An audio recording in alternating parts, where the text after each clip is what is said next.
They are remembered as giants, statues carved in stone, names written into history books as if they were untouchable. History tells us how they lived, but it hides how they died. Because when these men reached the end, there were no victories, no glory, no heroic final moments, only pain, fear, and the slow realization that power means nothing when the body begins to fail. This is how conquerors really died. William the Conqueror defeated England in 1066. He burned cities, crushed armies, ruled with absolute authority. But William did not die in battle. In 1087, he rode through the smoldering ruins of a French town he had ordered destroyed. The streets were narrow. The ground was uneven. His horse suddenly reared. The heavy iron pommel of his saddle slammed upward, directly into his abdomen. William screamed. The impact ruptured his intestines. There was no treatment, no surgery, no medicine. For 6 days, waste leaked into his body. Infection spread through his abdomen. Fever consumed him. He rotted from the inside while fully conscious. When he finally died, the humiliation continued. At his funeral, his body had swollen so badly it would not fit into the stone coffin prepared for him.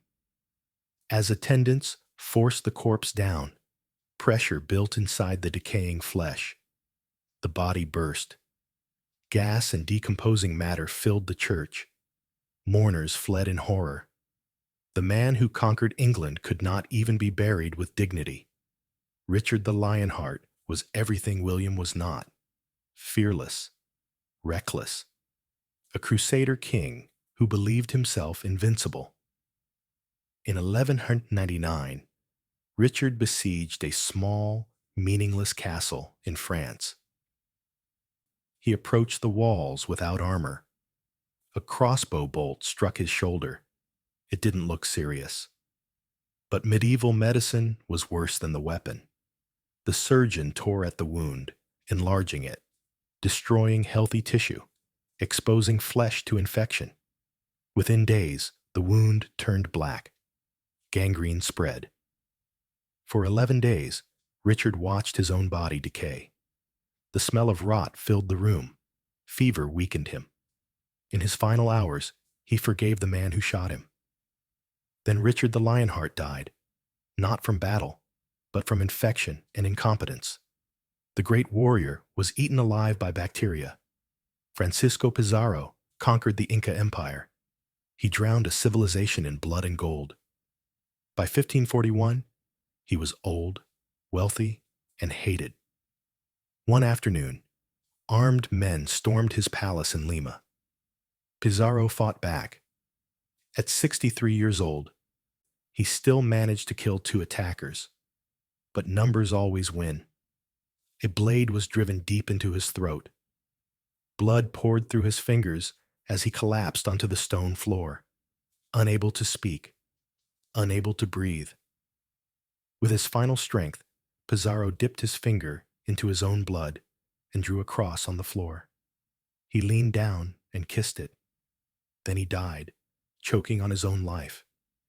The conqueror of empires died alone, surrounded by enemies. Ferdinand Magellan believed European weapons made him untouchable. In 1521, on the shores of the Philippines, he was proven wrong. Poisoned arrows pierced gaps in his armor. A blade knocked his helmet from his head. A spear went through his face. Wounded, surrounded, and unable to move, Magellan ordered his men to retreat. They obeyed. They left him behind. Magellan fell to his knees as native warriors closed in. They hacked him apart piece by piece while waves washed around his body. The man who circled the globe died abandoned in the surf. Oda Nobunaga unified Japan through fire and betrayal. In 1582, his most trusted general turned against him. Surrounded by thousands of enemy soldiers trapped inside a burning temple, Nobunaga understood the truth. Capture meant torture, humiliation, desecration. So he chose his own ending. He knelt. He drew his blade. He cut across his abdomen. As blood soaked the floor, flames consumed the temple around him. The fire burned until nothing remained. No body, no grave, no remains, only ash. They conquered nations. They commanded armies. They ruled through fear. But death did not care who they were. Power did not protect them. Glory did not save them. History did not soften the end. This is how conquerors really died. This is the painful truth. History remembers victories, but it rarely stays long enough to watch what comes after. Because for some conquerors, death was not quick, not clean, and not merciful. Pompey the Great once ruled Rome beside Caesar. He commanded legions. He crushed rebellions. He was celebrated as Rome's greatest general. Then he lost a civil war. In 48 BC, Pompey fled Egypt seeking sanctuary. He was 58 years old, exhausted, and desperate. From the shore, Egyptian officials appeared welcoming. They sent a small boat to bring him in. Among them was a Roman officer Pompey recognized, a man who had once served under his command. It felt safe. As the boat drifted away from Pompey's ship, he stood calmly, reading a speech he had prepared in Greek. He never saw the betrayal coming. A sword plunged into his back. More blades followed. Pompey collapsed to his knees in the bottom of the boat. As blood filled his lungs, he pulled his cloak over his face, a final act of Roman dignity. He died silently. Then they cut off his head. His body was thrown onto the beach to rot. His severed head was preserved and presented to Caesar like a gift. Rome's greatest general died as proof of loyalty to another man. Emperor Valens ruled the Eastern Roman Empire. He commanded one of the largest Roman armies ever assembled. In the year 378, Valens marched against the Visigoths near Adrianople. He believed numbers alone guaranteed victory. He was wrong. The Roman army was exhausted, dehydrated, outmaneuvered. When Gothic cavalry appeared, Roman lines collapsed into chaos. An arrow struck Valens, wounded and unable to fight. His guards carried him from the battlefield and hid him inside a small peasant cottage. They barricaded the door. Outside, Gothic soldiers searched for survivors. Not knowing who was inside, they set the cottage on fire. Smoke filled the room instantly. The emperor choked as flames climbed the walls. There was no escape. Valens burned alive, trapped inside a wooden hut like an animal. His body was never recovered. An emperor of Rome vanished into ash. Qin Shi Huang unified China. He built the Great Wall, standardized writing, created an empire that would last for centuries. But he feared one thing more than rebellion: death. Obsessed with immortality, Qin Shi Huang consumed daily elixirs prepared by court alchemists. They contained mercury. At first, he grew paranoid, violent, unstable. Then the pain began. His organs failed slowly, his body poisoned from within by the very substance meant to preserve him forever.